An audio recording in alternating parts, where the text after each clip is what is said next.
अरे दोस्तों, क्या हाल है, कैसे हैं। मैं हूं डॉक्टर ज़हूरुल इस्लाम शाहिद और आप देख रहे हैं मेरा चैनल होम्योपैथी एंड हेल्थ। प्यारे दोस्तों, आज की मेरी वीडियो प्रोस्टेट ग्लैंड के बारे में है। इस वीडियो में मैं प्रोस्टेट ग्लैंड में होने वाली मुख्तलिफ़ किस्म की ख़राबियों के नतीजे में जो अलामात पैदा होती हैं वो डिस्कस करूँगा और उसके बाद उनकी जो होम्योपैथिक अद्वियात हैं वो डिस्कस करूँगा। चलें शुरू करते हैं। जब प्रोस्टेट ग्लैंड, जिसे उर्दू में गद्दा कदामिया कहा जाता है, बढ़ना शुरू हो जाए तो इसके नतीजे में पेशाब की खराबी की बाज़ कतई अलामतें मिलती हैं और बसा औक़ात इसके अलावा जिनसी कमज़ोरियाँ भी नुमायाँ हो जाती हैं। मरीज़ महसूस करता है कि इसका पेशाब खुल कर नहीं आ रहा, बल्कि कुछ देर के बाद इस हालत में रुक जाता है कि तशफ़ी नहीं होती और महसूस होता है कि पीछे और पेशाब मौजूद है। फ़ारग होने के थोड़ी देर बाद फिर हाजत महसूस होती है, जिसका दरमियानी अरसा रफ्ता रफ्ता कम होता चला जाता है।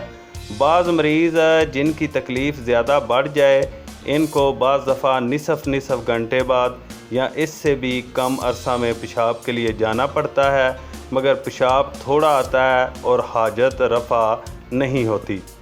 पेशाब के बार बार आने की हाजत ज़रूरी नहीं कि प्रोस्टेट ग्लैंड के बढ़ने से ही हो, लेकिन अगर इस वजह से हो तो प्रोस्टेट ग्लैंड के इलाज के लिए हस्बे ज़ैल तरीक़ इख्तियार करना चाहिए। दबे हुए सुजाक का ख़तरा हो तो थूजा से इलाज शुरू करें और रफ्ता रफ्ता इसकी ताकत बढ़ाकर 1 लाख तक पहुँचा दें।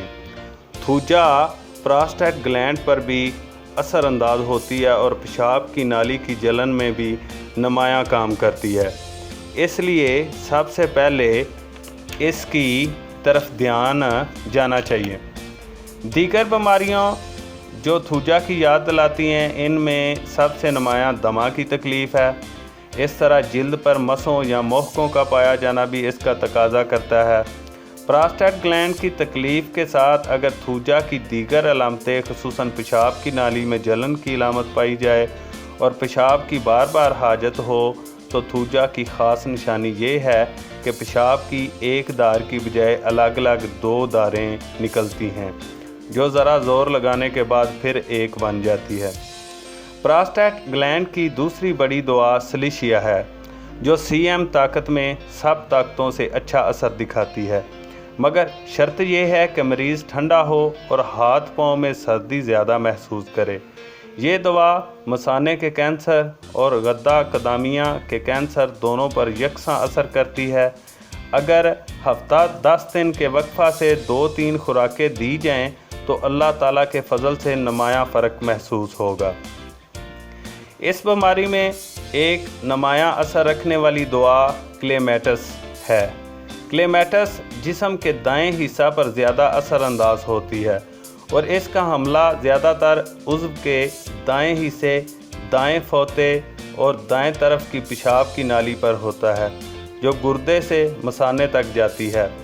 मरीज़ हर वक्त इसमें कुछ बेचैनी महसूस करता है और पेशाब की हाजत इसे बार बार जगाती है। अमूमन ना बुझने वाली प्यास पाई जाती है, जिसे ठंडे पानी से कुछ सुकून मिलता है। क्लेमेटस ऐसे मरीज़ को वक्ती फ़ायदा तो देती है, मगर ज़रूरी नहीं कि मुकम्मल शफा का बायस बने। क्लेमेटस पेशाब के वक्फ़ों को तवील कर देती है और बार बार हाजत की बजाय बाज़ दफ़ा 2 घंटे तक हाजत नहीं होती, लेकिन जब होती है तो मरीज़ को बहुत तेज़ी से बैतुल खला जाने पर मजबूर करती है। इसके इस्तेमाल के साथ साथ लाजम है कि दूसरी दवाओं की तलाश की जाए जो मर्ज़ को जड़ से उखेड़ सकें। बाज़ मरीज़ों में ये भी मुशाहदा में आया है कि क्लेमेटस के इस्तेमाल के बाद खुला पेशाब आने लग जाता है, लेकिन इसके बावजूद बार बार की हाजत बाकी रहती है। इसका मतलब ये है कि मरीज़ की बीमारी का बराह रास्त प्रोस्टेट ग्लैंड से के बढ़ने से तल्लक नहीं था, बल्कि गुर्दों या मसाना या पेशाब की नाली में कोई नुक्स था, जिसका दूर करना तन्हा क्लेमेटस के बस में नहीं। पेशाब की इस किस्म की बीमारियों में बाज़ दीगर अलामतें भी बहुत तवज्जो के लायक हैं, जो मुख्तलिफ दुआओं की निशानदेही करती हैं।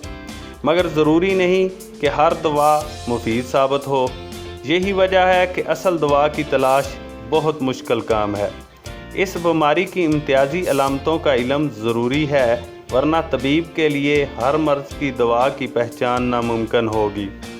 पेशाब सख्त बदबूदार हो और इसमें कुछ न कुछ गाढ़ा मवाद खारिज होता हो तो ये अलामत खसूसियत के साथ पेशाब की नाली, गुर्दे, मसाने और फोतों या रहम के अंदर अफूनत की निशानदेही करती है।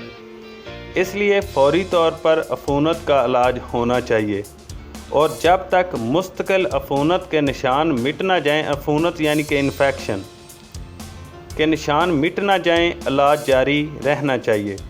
इस मर्ज़ में नुमायाँ असर करने वाली दवाएं थूजा, सल्फ़र, पायरोजीनियम, सुरानियम, ferrum phos, silicea, arsenicum album, conium, cannabis indica, phosphorus, मरक्कार, सैबल सरोलाटा, स्टेफिसाइगेरिया और चमाफिला हैं। इन्हीं दवाओं के ज़िक्र में दीगर मुतल्लिका दवाएं मसलन मेडोरेनियम वगैरह भी मिल जाएंगी। प्यारे दोस्तों, उम्मीद है कि आपको मेरी ये वीडियो पसंद आई होगी।